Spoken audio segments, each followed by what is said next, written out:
Hello, welcome to this new demo of Fleet Commander Pacific. A very interesting, easy to play board game adaptation on the Pacific War. The demo is available on Steam today in the Steam Fest, and quite interesting to see with only one scenario. I'll play the Japanese in the Coral Sea operation, one turn demo, leave the AI take in charge the Americans and Australians. So the game plays rather easily in different phases.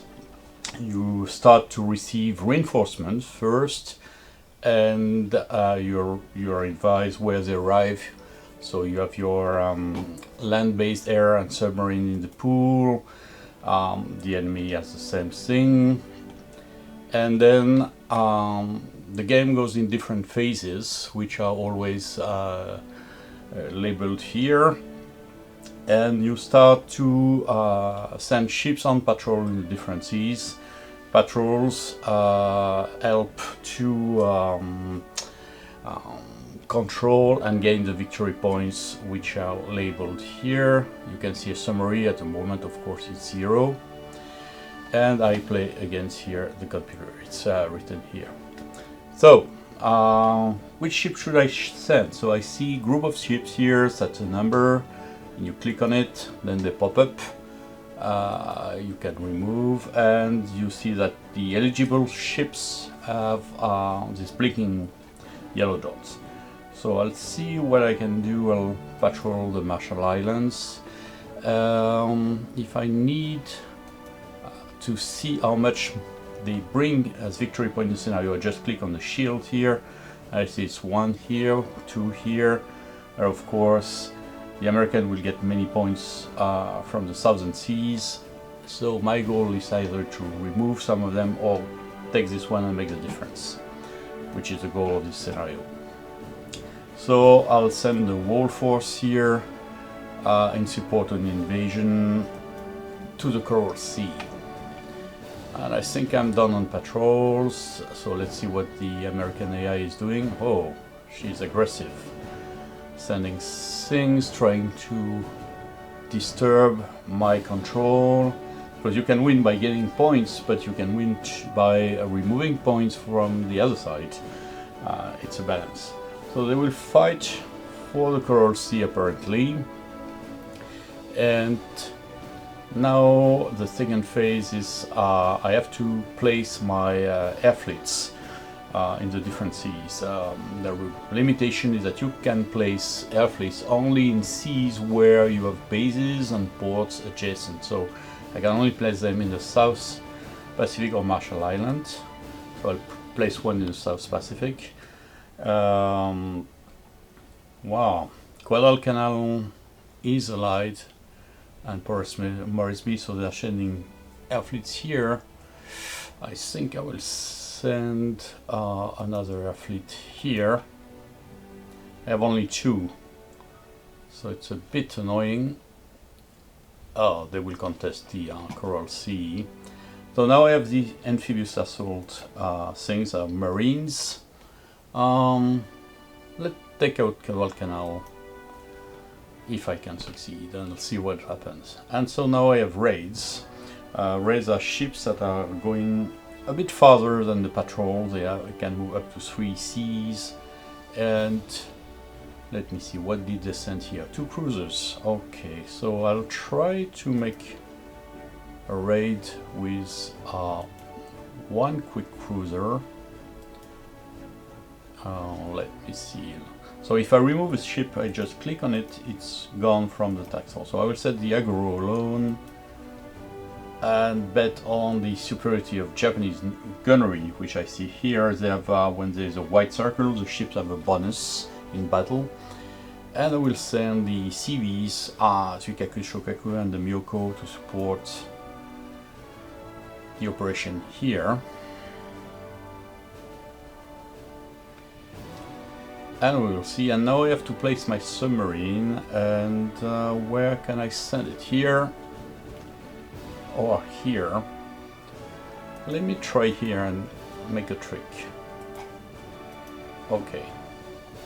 So in fact, to move a ship, you just need to click, select the task force, which is the little icon here, and click on the destination. They have nice shapes to make you understand the purpose. Triangle up are air fleets, ships on patrol are circles, ships on raid are in diamonds, and ships and other units in port are in squares, so you can identify the purpose. And then now we have fights in all these areas, and the Japanese advantage is that he can pick the battle order. So let's see what we can do here. It should be quick.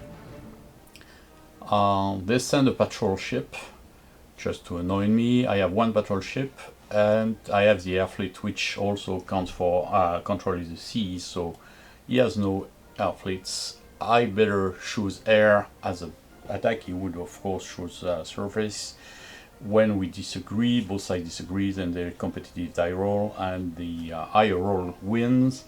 And you have a bonus for 1 to the 6-sided dice to get because you get control, and +1 if you have let's say air selection. And then your eligible units goes into front line. The others that cannot shoot in this kind of fight go in reserve. So with my air fleet I can target their ship, and then I have 3 strikes as indicated here with the air power factor, and I scored a number where is having a disabled ship, so the ship is retreating after the battle. This is good because I win this battle. Now let's see. As you see, the ship has gone back to the port here, and it's in port, so it's in a square shape. Let's select a second battle here. So here we can't obviously select air because we don't have air units, so it's obviously surface, and both sides are the same. So we'll start surface, and I will use my submarine unit here, try to torpedo one of the ship, and the cruiser will target the other cruisers. Lucky guy, my bet was successful. Okay. They missed me, and I disable one of the ship and kill the other, so I won't gain control of the sea because I'm on raid. Raiders don't control seas, only patrols, but they lost the control. That will be good, so I could make them lose 2 points here, and if I keep this one and this one, then it will be good. So let's do this one here. It will be very difficult because it's almost equivalent things. I'll play air attack, and the goal here is to kill their air unit as soon as possible, because this is the only one that is dangerous for my control. The ship, I can handle it if I survive. So let's see what I can do.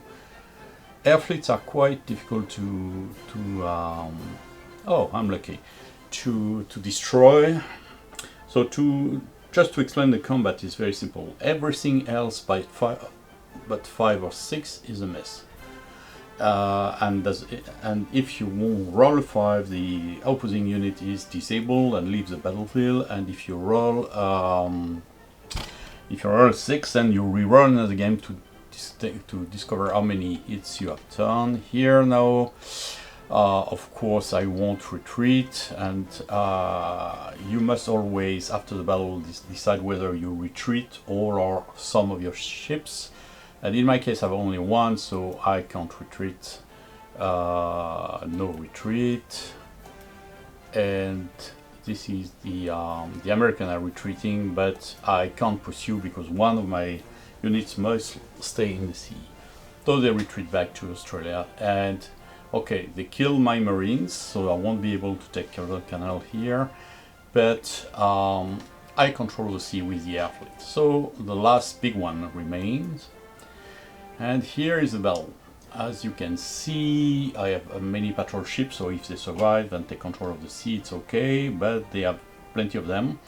2 CVs and a land-based air unit, which is strong. So it's a tough proposition. Nevertheless,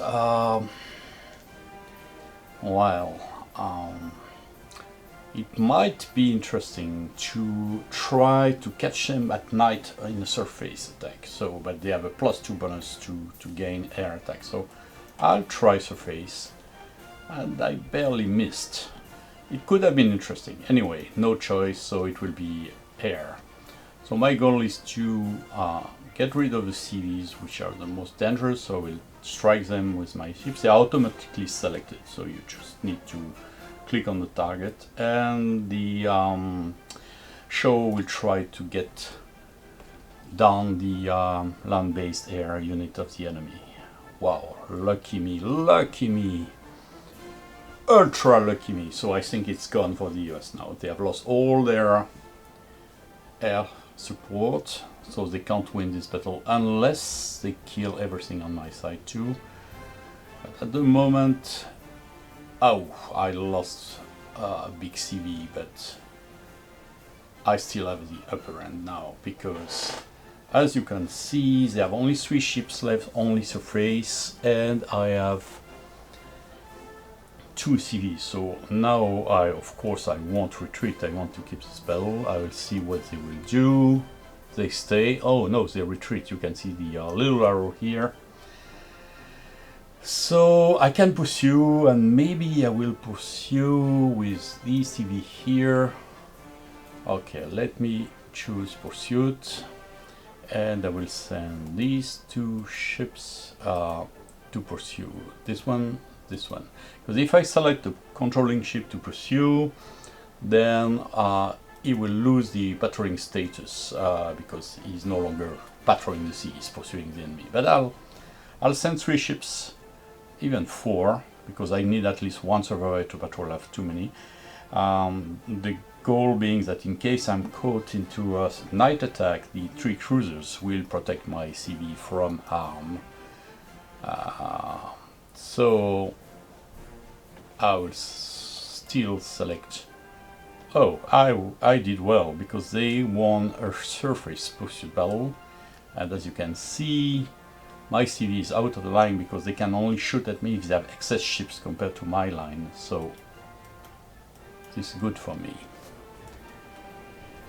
Wow, I killed one of them. We will see what they will do. And this is done. I won the battle. And after the battle, I have a damaged ship here, as you can see, with the blinking dots. So I have to select it, and I have to send it back to a base. They offer me to retreat it to truck, so I'll do that.